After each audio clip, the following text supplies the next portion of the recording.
Assalamualaikum warahmatullahi wabarakatuh. Saya Nisa Pertiwi, mahasiswa Ilmu Ekonomi semester 6 Universitas Negeri Padang. Pada video kali ini saya akan menjelaskan salah satu mata kuliah Teori Ekonomi Makro 2 dengan dosen pengampu Bapak Alphonse Satrianto, SME. Pada video kali ini saya akan membahas Capture 12 dalam buku Macroeconomics karyanya Menkyo, itu terkait tinjauan ulang perekonomian terbuka, model Mundell-Fleming, dan rezim Coase. Pada video kali ini saya akan membahas terkait model Mundell-Fleming, bagaimana pengaruh dalam kebijakan perekonomian Coase, Coase tetap versus Coase mengambang, bagaimana perbandingan Coase ini dalam model Mundell-Fleming, dan perekonomian terbuka kecil. Yang pertama itu ada model Mundell-Fleming. Model ini sering digambarkan sebagai paradigma kebijakan dominan untuk mempelajari kebijakan moneter dan fiskal dalam perekonomian terbuka. Apabila pada model ISLM tadi itu untuk perekonomian tertutup, maka model Mundell-Fleming ini untuk perekonomian terbuka. Perekonomian terbuka kecil ini ada mobilitas modal yang sempurna tentunya, yang mana artinya ia dapat meminjam atau meminjamkan banyaknya uang yang ia inginkan dalam pasar keuangan dunia. Karenanya tingkat bunga perekonomian itu juga dikontrol oleh tingkat bunga dunia yang dapat kita notasikan sebagai R sama dengan R aksen. Yang dapat kita highlight dari model Mundell-Fleming ini adalah kinerja perekonomian itu bergantung pada sistem kurs yang diadopsinya, apakah itu sistem kurs mengambang atau kurs tetap. Model Mundell-Fleming ini adalah interaksi antara pasar barang atau LM dan pasar uang atau IS. Pada model SLM itu kan mengasumsikan bahwa perekonomian tertutup, maka pada model ini mengasumsikan perekonomian terbuka. Dan kedua model ini tentunya menunjukkan fluktuasi jangka pendek pada pendapatan secara agregat, sebagaimana yang tertera pada kurva. Ini perpotongan antara kurva LM dan kurva IS itu kita sebut sebagai course equilibrium. Yang pertama yaitu terkait kurs mengambang. Di bawah sistem kurs mengambang itu kurs dibuat oleh kekuatan pasar dan diizinkan berfluktuasi sebagai respon terhadap kondisi ekonomi yang berubah. Kurs yang kita makan dengan E itu menyesuaikan untuk meraih equilibrium simultan atau keseimbangan secara keseluruhan dalam pasar barang ataupun pasar uang. Nah, ketika sesuatu mengubah equilibrium itu, maka kurs juga dimungkinkan untuk menyesuaikan ke tingkat yang baru. Membangun model Mundell-Fleming dalam perekonomian terbuka kecil dalam sistem kurs mengambang. Persamaan dalam model IS itu kan pendapatan sama dengan konsumsi dikali pendapatan kurang pajak ditambah dengan investasi dikali dengan tingkat bunga dunia ditambah dengan government, itu belanja pemerintah, dan ditambah dengan ekspor impor, memperhatikan nilai kurs gitu artinya. Untuk persamaan LM ini adalah permintaan uang itu adalah tingkat bunga dunia dengan pendapatan. Maka ada 4 asumsi di sini. Asumsi pertama itu tingkat bunga domestik itu sama dengan tingkat bunga dunia. Yang kedua, tingkat harga ditentukan secara eksogen karena model digunakan untuk menganalisis jangka pendek. asumsi ketiga itu jumlah uang beredar ditentukan secara eksogen oleh bank sentral, dan asumsi keempat itu kurva LM vertikal karena kurs tidak ada dalam persamaan LM gitu. Dalam kurva IS ini miring ke bawah karena kurs yang lebih tinggi itu akan mengurangi ekspor neto. Karena meningkatnya nilai mata uang membuat barang-barang domestik lebih mahal untuk orang asing, tentunya begitu. Ketika rupiah terdepresiasi, artinya harga rupiah itu akan semakin mahal di dunia, di kancah dunia.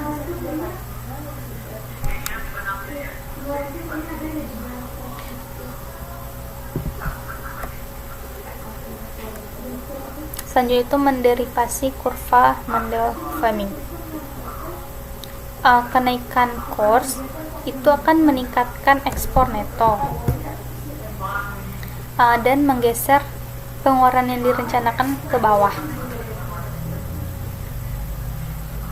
Itu tergambar dalam grafik A. Ketika kursnya itu naik, maka ekspor netonya itu akan berkurang. Karena sebagaimana telah dijelaskan tadi, ketika nilai rupiah itu terdepresiasi dalam mata uang asing, maka minat dari asing, konsumen asing itu akan berkurang. Maka permintaan untuk barang dalam negeri, barang kita itu akan berkurang, sehingga ekspor yang dilakukan juga akan berkurang. Sehingga ketika kurs itu naik, juga ekspor kita berkurang, maka tentunya pendapatan kita juga berkurang, pendapatan output kita juga berkurang, output yang kita hasilkan itu juga akan berkurang. Sehingga ketika output kita berkurang, tentunya pengeluaran yang direncanakan itu juga akan berkurang, karena sebagaimana pendapatan atau belanja pemerintah dan ekspor impor itu adalah termasuk dalam pengeluaran direncanakan. Bagaimana ada dalam kurva B.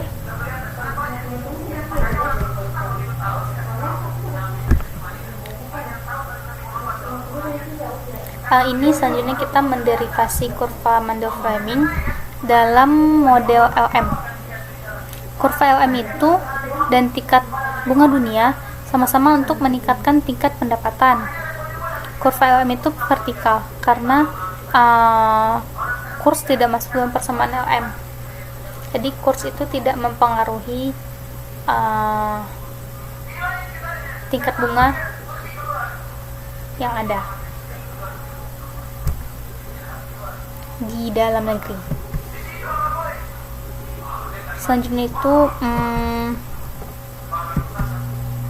dalam model Fleming ini, kurs mengambang itu ada asumsi apabila terjadi dua kebijakan tersebut. Yang pertama, kebijakan fiskal ekspansif dan moneter ekspansif.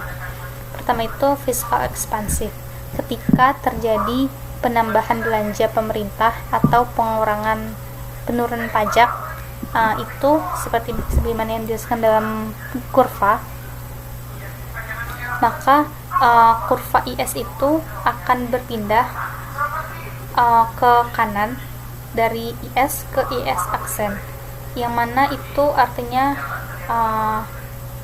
kurs kita meningkat, maka terjadi peningkatan pula pada kurva IS itu terjadi peningkatan, tetapi dalam kurva LM itu tidak terjadi peningkatan karena kurva LM itu berbentuk vertikal, maka pendapatannya itu bersifat konstan. Ketika pendapatan naik pada perekonomian terkecil karena ekspansi fiskal atau fiskal ekspansif, itu tingkat bunga akan mencoba naik juga. Tapi ketika modal dari luar itu meningkat, menekan, tingkat bunga itu turun juga ke bawah.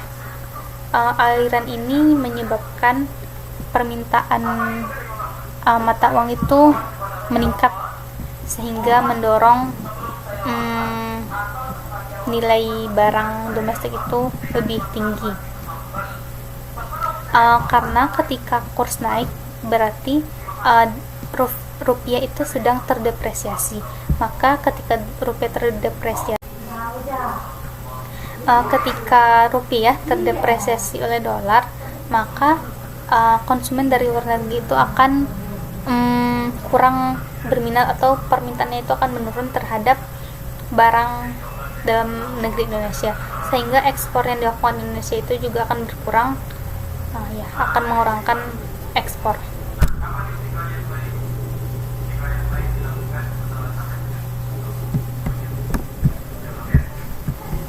Selanjutnya itu ketika apa yang terjadi dalam kebijakan moneter ekspansif. Kebijakan moneter ekspansif itu ketika pemerintah menambah jumlah uang yang beredar, menambah jumlah uang yang beredar, maka itu akan meningkatkan pendapatan pastinya dalam masyarakat karena jumlah uang beredar itu bertambah, tetapi itu akan menurunkan kurs.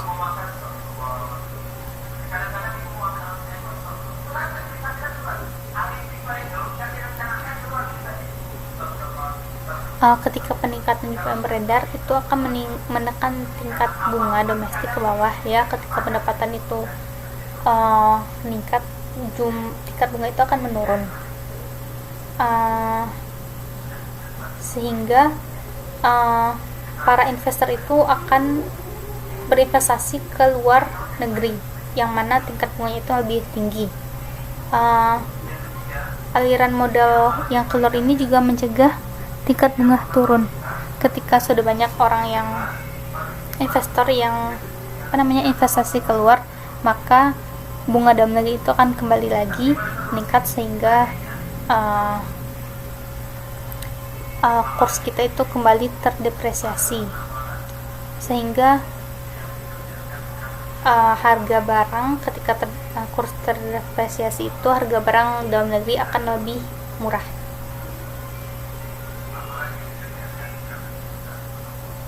Dan ini juga akan menstimulasi dalam hal ekspor impor.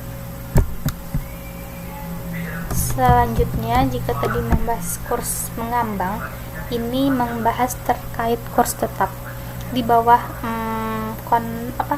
konsep kurs tetap itu, Bank Sentral akan mengumumkan nilai kurs dan siap pembeli atau menjual mata uang domestik dengan harga yang telah ditentukan. Ini untuk menjaga kurs pada tingkat yang sudah ditentukan.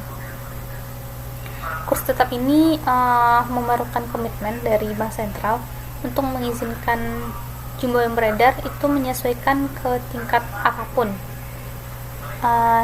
tapi dalam konteks tetap memastikan kurs ini equilibrium dalam pasar valuta asing, itu harus sama dengan kurs yang ditentukan seperti itu. Nilainya di pasar valuta asing dengan nilainya yang di kurs yang ditentukan itu juga harus sama. Misalnya itu ada contoh Cina menetapkan nilai mata uangnya terhadap dolar yang mengakibatkan ketegangan antara dua negara ini. Maka dari itu penting disadari bahwa kurs itu lebih baik memang sistemnya itu kurs nominal, bukan pada kurs nominal itu sama dengan kurs tetap itu kurang baik sebenarnya untuk perekonomian. Maka lebih baik menetapkan kurs real karena bergantung pada kondisi dan horizon waktu. Kita coba model framing dalam kurs tetap. Contohnya yang pertama itu asumsi kebijakan fiskal ekspansif ketika belanja pemerintah itu bertambah atau pajak menurun.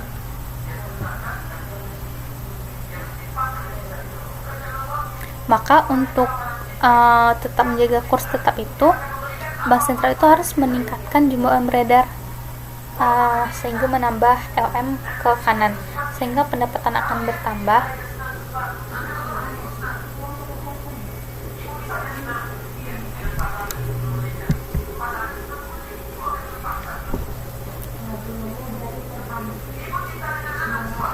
Ini model berbanding pada kurs tetap, masih kurs tetap ini sebenarnya, tapi kebijakan moneter ekspansif, yang mana ketika peningkatan penawaran uang, jumlah uang beredar itu bertambah, itu akan bertambah dengan bank sentral itu melakukan membeli obligasi dari publik, sehingga juga menekan tingkat bunga ke bawah.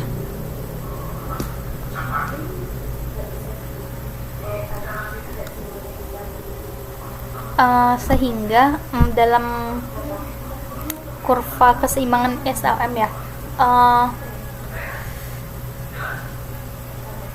titiknya itu kembali ke titik semula di mana LM yang berkontraksi lalu kembali ke posisi awal, karena harus selalu menstabilkan untuk kurs sama dengan titik yang ditentukan seperti itu. Jadi mana yang lebih baik, kurs tetap atau kurs mengambang seperti itu? Kurs tetap ini cocok ketika kebijakan fiskal kuat dan ketika kebijakan moneter lemah. Kebijakan fiskal ini dari pemerintah, kebijakan moneter ini dari bank sentral. Karena alasannya, model Mandel Fleming ini menunjukkan bahwa kebijakan moneter mempengaruhi pendapatan agregat di bawah kurs tetap. Sedangkan tiap usaha ekspansi jumlah uang beredar itu akan sia-sia, karena jumlah uang beredar itu harus menyesuaikan untuk memastikan kurs itu tetap bertahan pada tingkat yang diumumkan. Kalau kursnya itu selalu naik di valuta asing, pasar valuta asing, maka moneter ini atau bank sentral ini akan terus-menerus meningkatkan jumlah yang beredar. Maka peningkatan jumlah uang beredar yang terus-menerus itu juga tidak baik, karena akan menimbulkan inflasi. Untuk kurs mengambang itu juga sebenarnya cocok untuk kebijakan fiskal yang lemah dan ketika kebijakan moneter yang kuat, karena kebijakan fiskal tidak mempengaruhi pendapatan agregat di bawah kurs mengambang. Sedangkan ekspansi fiskal itu dapat menyebabkan mata uang juga berekspansi gitu, sehingga mengurangi ekspor neto dan dapat mengatasi permintaan agregat. Karena ekspansi fiskal itu kan tadi menurunkan tingkat suku bunga, menaikkan tingkat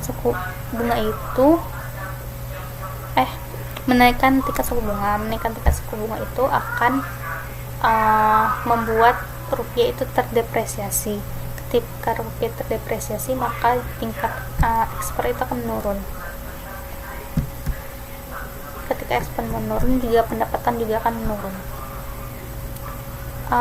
Tetapi ini ada beberapa yang pro dan kontra terhadap kurs mengambang ataupun kurs tetap. Kurs mengambang yang pro itu mengatakan bahwa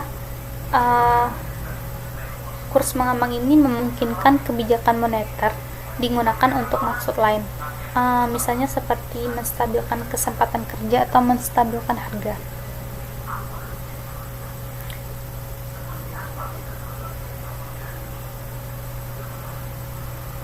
Sedangkan kurs untuk yang kontra terhadap kurs mengambang itu mengatakan bahwa akan lebih banyak spekulasi dan fluktuasi yang terjadi ketika menggunakan kurs mengambang. Adapun yang pro terhadap kurs tetap itu mengatakan bahwa pasang surut kurs itu akan membuat ketidakpastian dan membuat perdagangan akan lebih sulit. Dan penggunaan yang baik oleh otoritas moneter itu baik kalau otoritas moneternya itu bisa mengatur jumlah yang beredar, menstabilkan, menyesuaikan kurs itu, maka kurs tetap ini baik. Itu menurut yang pro kurs tetap. Namun yang kontra terhadap kurs tetap itu mengatakan bahwa kebijakan moneter itu ditujukan untuk tujuan tunggal, yaitu memelihara tingkat yang diumumkan. Jadi sehingga susah menurut mereka untuk selalu menstabilkan dengan tingkat yang telah ditentukan. dan dapat menyebabkan pasang surut juga yang lebih besar dalam hal pendapatan kesempatan kerja. Sebenarnya mau kurs mengambang atau kurs tetap itu bergantung pada bagaimana kebijakan yang sedang baik yang di dalam suatu pemerintahan dalam suatu negara itu. Jika sedang bagus kebijakan fiskalnya, maka digunakanlah kurs tetap. Tapi ketika sedang bagus kebijakan moneternya, digunakanlah kurs mengambang. Untuk Indonesia sendiri itu menganut sistem kurs mengambang ya, karena lebih berfluktuasi dengan dunia, dengan pasar mata uang dunia gitu. Kalau untuk kurs tetap itu rata-rata digunakan oleh negara yang sudah memiliki pemerintahan yang kuat seperti itu, seperti Cina tadi dicontohkan. Selanjutnya ada devaluasi dan revaluasi. Kurs negara dengan kurs tetap ini dapat melakukan sejenis kebijakan moneter dengan memutuskan untuk mengubah tingkat di mana kurs ditetapkan. Penurunan nilai resmi mata uang ini disebut devaluasi dan peningkatan nilai resmi itu disebut revaluasi. Model Mandel-Fahmy ini menunjukkan dampak hampir tiap kebijakan ekonomi itu pada perekonomian kecil bergantung pada apakah harus kurs mengambang atau kurs tetap gitu. Sehingga dapat dikatakan kekuatan dari kebijakan moneter ataupun fiskal itu akan berpengaruh pada permintaan agregat dan mempengaruhi sistem kurs. Lalu pertanyaannya, perbedaan antara tingkat bunga domestik dengan aliran model internasional. Bagaimana jika tingkat bunga domestik di atas tingkat bunga dunia gitu? Maka pengembalian yang lebih tinggi ini akan menarik dana dari luar negeri yang membuat tingkat bunga domestik itu akan turun. Jika bunga domestik itu di bawah tingkat dunia, maka penduduk domestik akan meminjamkan uang keluar untuk mendapat pengembalian yang lebih tinggi, membuat tingkat bunga domestik akan kembali ke atas. Kondisi ini akan selalu perekonomian itu akan selalu mencari ke tingkat equilibrium seperti itu. Jadi bergantung dengan apa kondisinya, maka kebijakan apa yang akan diambil. Yang mana intinya itu nantinya akan selalu menyesuaikan, menstabilkan bagaimana agar tingkat bunga domestik itu sama dengan tingkat bunga dunia.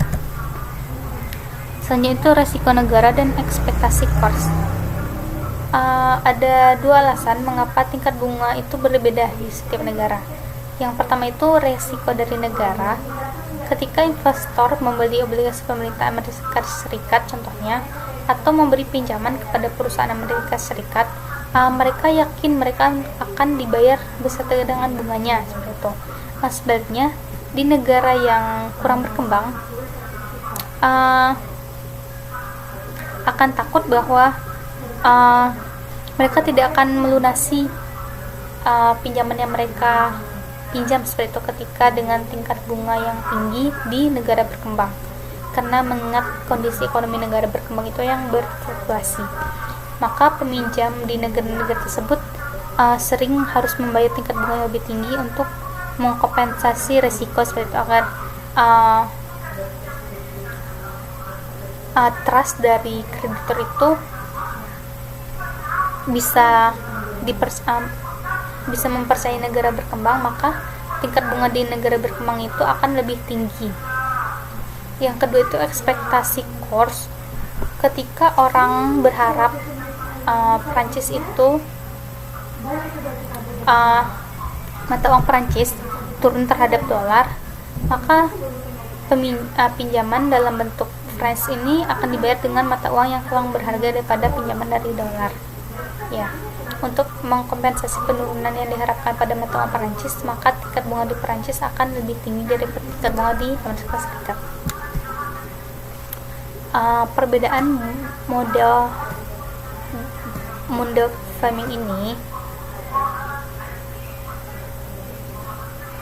dapat ditambahkan dengan variabel premi risiko, sehingga tingkat bunga adalah tingkat bunga dunia ditambah dengan premi risiko. Premi risiko ini ditentukan oleh risiko politik yang memberi pinjaman di sebuah negara dan perubahan yang diharapkan dari kurs. Premi risiko ini dianggap sebagai variabel eksogen.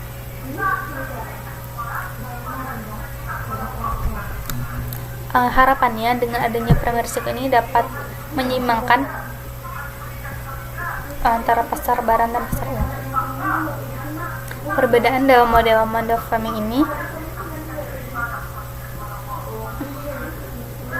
biasanya itu adalah perbedaan politik yang menyebabkan premi risiko negara itu naik, maka itu akan berdampak pada tingkat bunga domestik. Ketika tingkat bunga itu lebih tinggi, ada dua dampaknya. Yang pertama itu kurva IS bergeser ke kiri karena bunga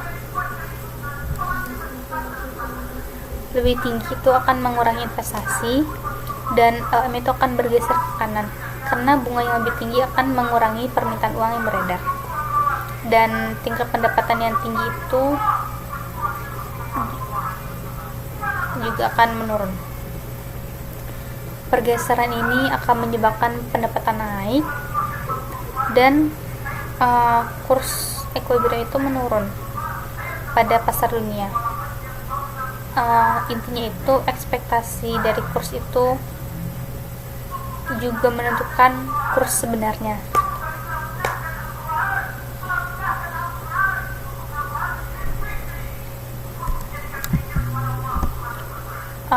Selanjutnya terkait premi risiko. Kenaikan premi risiko suatu negara akan mendorong naiknya tingkat bunga. Karena tingkat bunga yang lebih tinggi itu akan mengurangi investasi.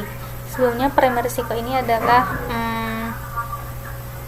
kayak jaminan risiko suatu negara ketika meminjam seperti itu, yang dipengaruhi oleh kondisi politik negara tersebut.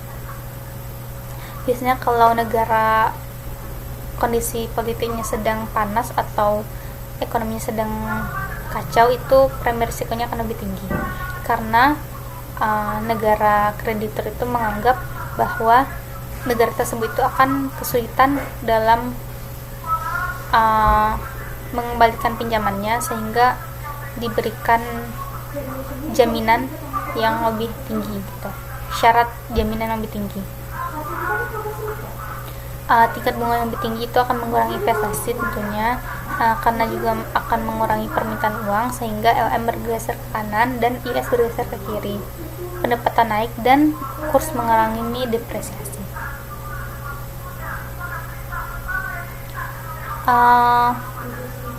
Alasan kenaikan besar pendapatan itu tidak terjadi karena yang pertama, Bank sentral itu mungkin ingin mencegah depresiasi besar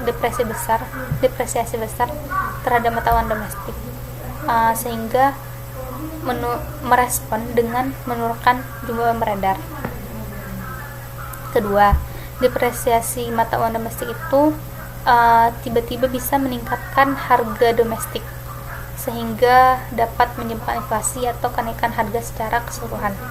Yang ketiga itu, ketika beberapa peristiwa meningkatkan premi risiko negara, maka penduduk itu akan merespon dengan meningkatkan permintaan uang mereka, karena uang itu menjadi aset teraman. Selanjutnya terkait serangan spekulasi, currency board and dolarisasi. Serangan spekulasi ini adalah kasus di mana ada perubahan persepsi investor yang membuat kurs tetap itu tidak dimungkinkan. Ini dipengaruhi oleh kondisi politik suatu negara. Sebenarnya untuk mencegah serangan spekulasi ini, ada beberapa ekonomi yang menyarankan untuk menggunakan currency board atau suatu aturan di mana bank sentral itu uh, memegang mata uang asing yang cukup untuk mendukung setiap mata uang domestik. Selanjutnya, setiap negara itu diharapkan dapat mempertimbangkan dolarisasi karena dolar ini menjadi kurs dunia. Maka akan sebaiknya dibuat rencana di mana kurs akan digunakan terhadap dolar.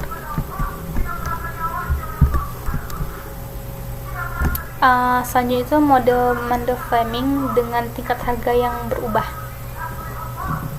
Ketika tingkat harga turun, maka agregat demand-nya juga turun, dan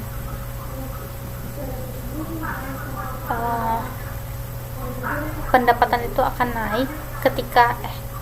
Ketika harga turun, maka pendapatan secara nominal itu akan naik, sebagaimana yang tertera di kurva. Equilibrium dalam jangka pendek dan jangka panjang dalam perekonomian terbuka kecil ini, titik K pada kurva kedua, kurva yang bawah itu menunjukkan equilibrium dalam jangka pendek, yang mana harga tetap di P1 dan E1 kurs pertama. Titik C itu adalah diagram kedua, menunjukkan equilibrium dalam tingkat asumsi klasik, di mana tingkat harga itu menyesuaikan dengan pendapatan, menyesuaikan dengan pendapatan, baik dalam jangka panjang maupun dalam jangka pendek. Baiklah, mungkin sekian yang dapat saya sampaikan terkait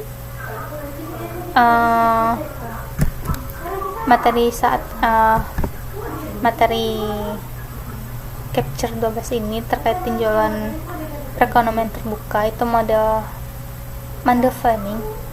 Semoga dapat bermanfaat bagi teman-teman. Saya akhiri dengan wassalamualaikum warahmatullahi wabarakatuh.